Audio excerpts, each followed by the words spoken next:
1. The window. April. Helen opens a window, props it open with a brick, and in a moment I can smell the Chinese wisteria out in the garden. The first genuinely warm breezes of spring spilling across the sill, filled with the smell of drooping white blossoms and 100 other growing things. The sun is so warm on my face, and I lie on the floor and watch the only cloud I can see floating alone in a sky so blue it might still be winter out there. She was reading her poetry to me. I've been drinking cheap red wine from a chipped coffee cup with an Edward Gorey drawing printed on the side, and she's been reading me her poetry and pausing to talk about the field. At that moment, I still think that neither of us has been back to the field in years, and it's surprisingly easy to fool myself into believing that my memories are only some silly ghost story Helen's been slipping in between the stanzas. Not the vulgar sort of spook story that people write these days, more like something an Arthur Machen might have written, or an Algernon Blackwood, something more mood and suggestion than anything else, and I congratulate myself on feeling so removed from that night in the field, and take another sip of the bitter wine. Helen's been drinking only water, only bottled water, from a ruby-stemmed wine glass, because she says wine makes her slur. I open my bathrobe, and the sun feels clean and good across my breasts and belly. I'm very proud of my belly, that it's still flat and hard this far past 30. Helen stops reading her poem again and squeezes my left nipple until I tell her to quit it. She pretends to pout until I tell her to stop that, too. I went back, she says, and I keep my eyes on that one cloud, way up there where words and bad memories can't ever reach it. Helen's quiet for almost a full minute, and then she says, "Nothing happened. I just walked around for a little while, that's all. I just wanted to see." "That last line seemed a bit forced," I say. "Maybe you should read it to me again."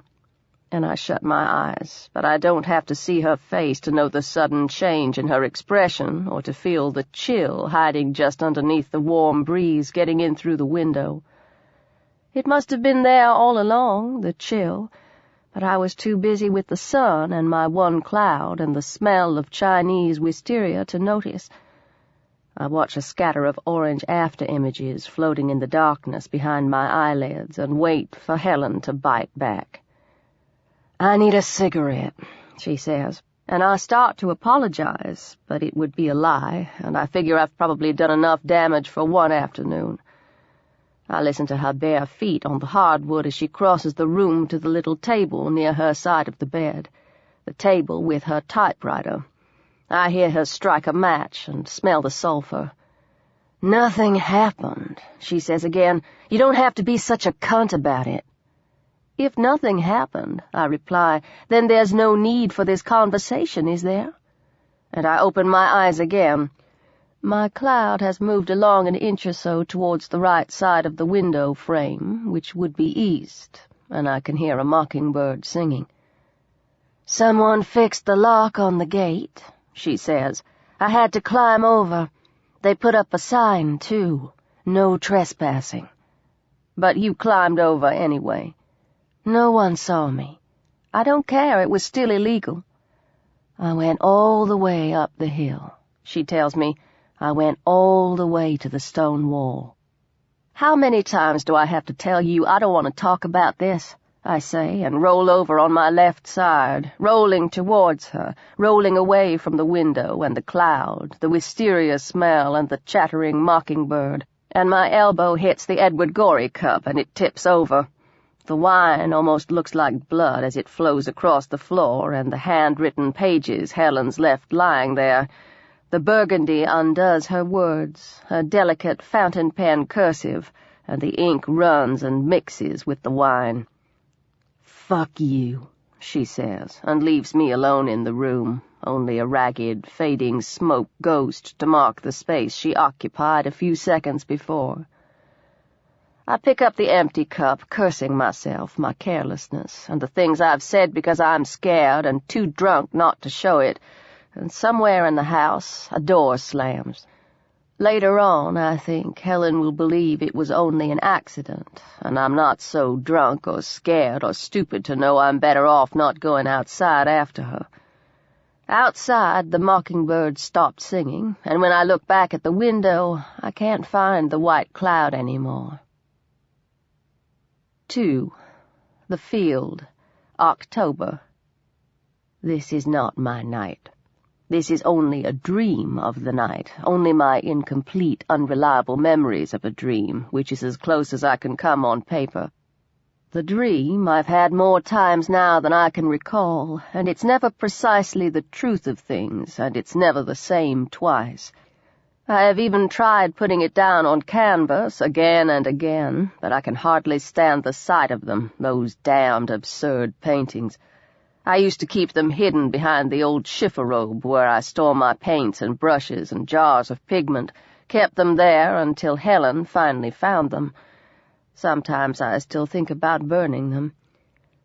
The gate with the broken padlock, the gate halfway between Exeter and Nooseneck, and I follow you down the dirt road that winds steeply up the hill through the old apple orchard, past trees planted and grown before our parents were born, trees planted when our grandparents were still young. And the moon's so full and bright I can see everything. The ground-fall fruit rotting in the grass, your eyes, a fat spider hanging in her web. I can see the place ahead of us where the road turns sharply away from the orchard towards a field no one's bothered to plow in half a century or more. And you stop and hold a hand cupped to your right ear. "No," I reply, when you tell me that you can hear music and ask if I can hear it too. I'm not lying. I can't hear much of anything but the wind in the limbs of the apple trees and a dog barking somewhere far away. "Well, I can. I can hear it clear as anything," you say, and then you leave the dirt road and head off through the trees. Sometimes I yell for you to wait because I don't want to be left there on the road by myself, and sometimes I follow you, and sometimes I just stand there in the moonlight and branch shadows, listening to the night, trying to hear whatever it is you think you've heard. The air smells sweet and faintly vinegary, and I wonder if it's the apples going soft and brown all around me. Sometimes you stop and call for me to hurry. 1,000 variations on a single moment. It doesn't matter which one's for real, or at least it doesn't matter to me. I'm not even sure that I can remember anymore, not for certain. They've all bled together through days and nights and repetition, like sepia ink and cheap wine, and by the time I finally caught up with you, because I always catch up with you sooner or later, you're standing at the low stone wall dividing the orchard from the field.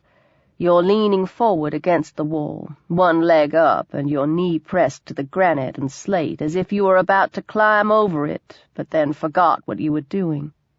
The field is wide, and I think it might go on forever, that the wall might be here to keep apart more than the old orchard and a fallow plot of land. "Tell me that you can see her," you say, and I start to say that I don't see anything at all, that I don't know what you're talking about, and we really ought to go back to the car. Sometimes I try to remember why you let me talk me into pulling off the road and parking in the weeds and wandering off into the trees. We cannot comprehend even the edges of the abyss, so we don't try. We walk together on warm silver nights, and there is cider in the air, and someone has turned the ponies out again. It's easier to steal your thoughts than make my own. Please tell me you can see her. And I can, but I don't tell you that. I have never yet told you that. Not in so many words. But I can see her standing there in the wide field, the tall, tall girl, and the moon washing white across her shoulders and full breasts and palomino hips. And then she sees us and quickly turns away. there are no clouds, and the moon's so bright that there's no mistaking the way her black hair continues straight down to the center of her back like a horse's mane, or the long tail that swats nervously from one side of her ass to the other as she begins to run. Sometimes I take your arm and hold you tight and stop you from going over the stone wall after her. Sometimes you stand very still and only watch. Sometimes you call out for her to please come back to you, that there's nothing to be afraid of because we'd never hurt her. Sometimes there are tears in your eyes, and you call me names and beg me to please, please let you run with her. The cold iron flash from her hooves, and that's my heart lost in the night. I know all the lies, I know all the lies. I know the ugly faces the moon makes when it thinks no one is watching. And we stand there for a very long time, until there's nothing more to see or say that we haven't seen. You're the first to head back down the hill towards the car, and sometimes we get lost and seem to wander for hours and hours through the orchard, through tangles of creeper vines and wild grapes that weren't there before, and other times it seems to take no time at all. 3. The Pantomime, January, February. This is almost 5 months later, 5 months after that night at the edge of the field halfway between Exeter and Newsnack. We never really talked about it. Helen would bring it up, and I would always immediately change the subject. I didn't tell her about the dreams I'd started having, living it over and over again in my sleep. And then one night we were fucking, not having sex, not making love, fucking, hammering our bodies one against the other, fucking so hard we'd both be bruised and sore the next day, as if this were actually some argument we lacked the courage to ever have aloud, fucking instead of screaming at one another. And she began to whisper, details of what we'd seen or only thought we'd seen, what we'd seen reimagined and embellished and become some sick fantasy of Helen's. I pushed her away from me, disgusted, angry, and so I pushed too hard, harder than I'd meant to push her. She slipped off the side of the bed and struck her chin against the floor. She bit her tongue, and there was blood on her lips and her chin, and then she was screaming at me, telling me I was a coward, telling me I was a bitch and a coward and a liar, and I lay still and stared at the ceiling and didn't say a single word. Most of what she said was true, or very nearly true, but hearing it like that couldn't change anything. A few minutes later she was crying and went off to the bathroom to wipe the blood off her face, and I took my pillow and a blanket from the closet and spent the night downstairs on the sofa. And this is another month after that, so late in February that it was almost March. I'd done nothing worth the price of the canvas it was painted on for months. Helen's been away in the city, a writer's workshop, and I take long walks late in the day trying to clear my head with the cold air and the smell of wood smoke. Sometimes I only walk as far as the garden, and sometimes I walk all the way down to the marshy place where our property ends and the woods begin. And I come back from an especially long walk one night, and Helen's car is in the garage. I have an owl skull I found lying among the roots of a hemlock, and I'm thinking it's the missing piece of the painting I haven't been able to finish. In through the kitchen, and I call her name 3 times, but no one answers me. I hear voices, Helen's voice and another woman's, and I climb the stairs and stop outside the bedroom door, which has been left open just wide enough that it's almost shut, but I can still see what's going on. And I understand that I'm meant to see this.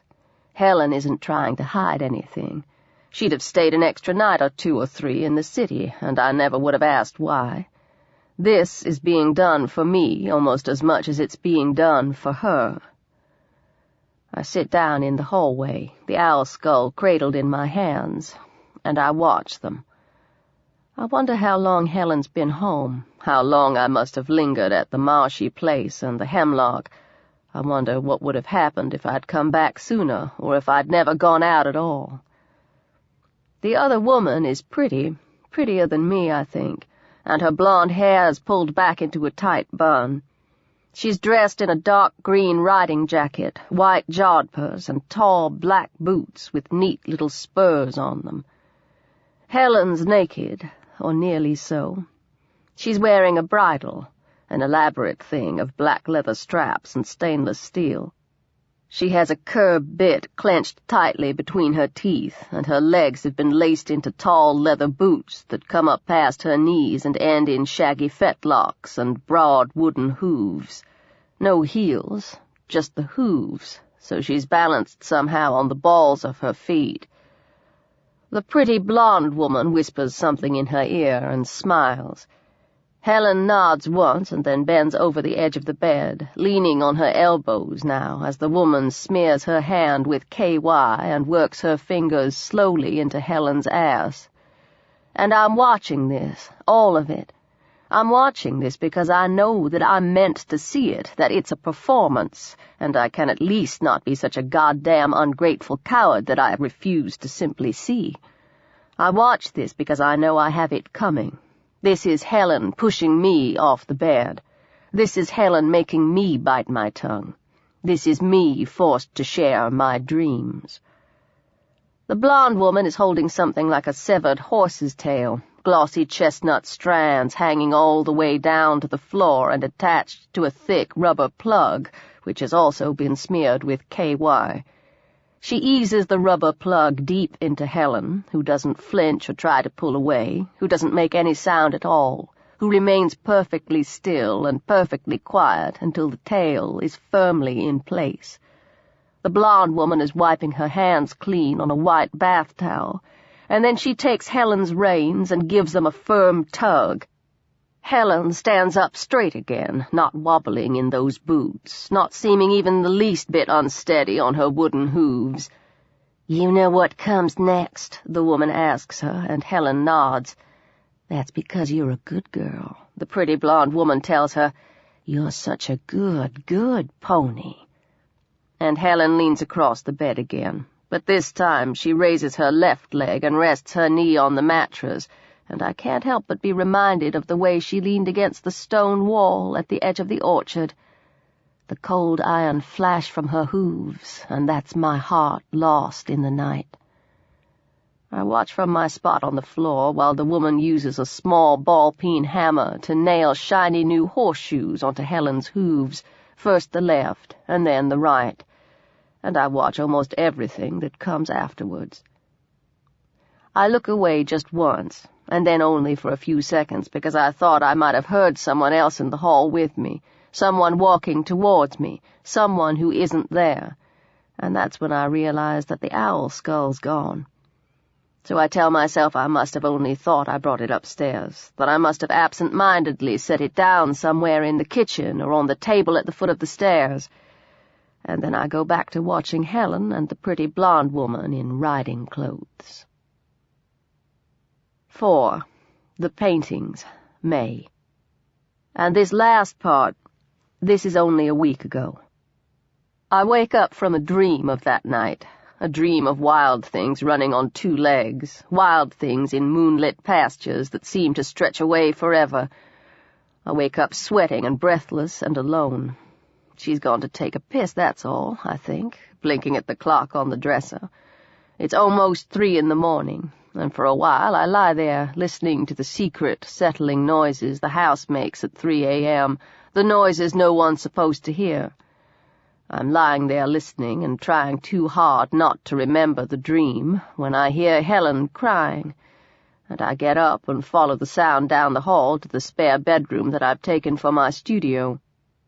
Helen's found the canvases I hid behind the old chifforobe and pulled them all out into the light.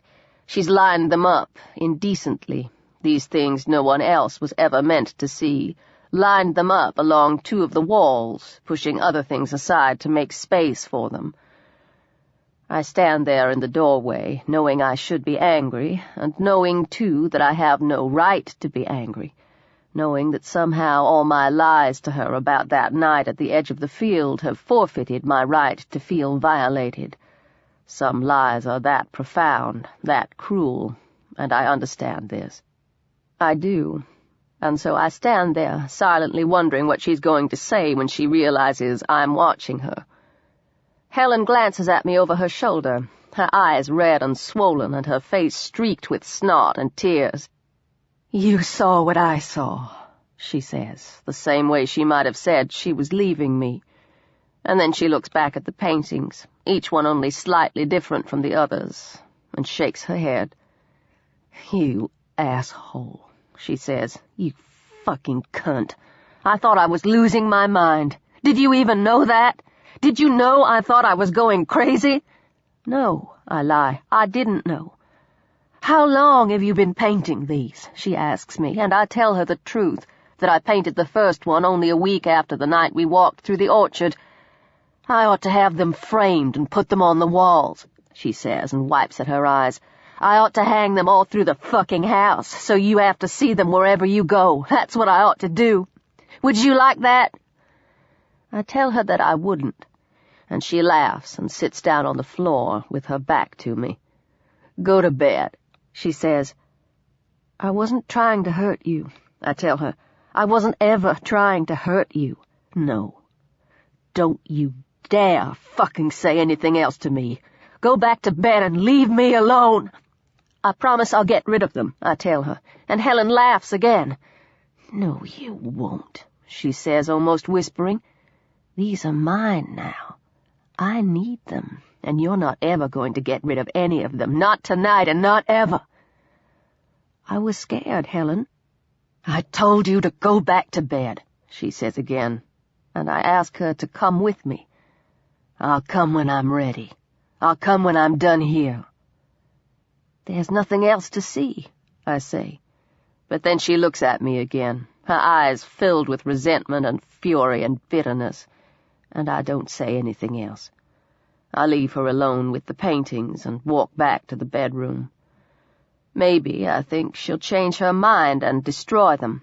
Maybe she'll take a knife to the paintings or burn them the way I should have done months ago.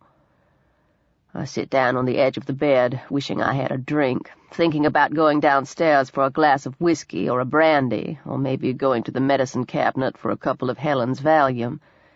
And that's when I see the owl skull, sitting atop the stack of books beside her typewriter, bone bleached white by sun and weather, rain and snow and frost, those great empty, unseeing eye sockets, the yellow-brown sheath still covering that hooked beak. I looked for it after that night in February 3 months ago, the night Helen brought the blonde woman home, but I never found it. So maybe, I told myself, maybe that was just some other part of the dreams. I lie down and do my best not to think about Helen, all alone in my studio with those terrible paintings of the thing from the field. And I try not to think about the owl skull. Too many pieces to a puzzle I never want to solve. And before Helen comes back to bed, as the sky outside the window begins to go dusky shades of gray and purple with the deceits of false dawn, I drift back down to the orchard and the stone wall, and someone has turned the ponies out again.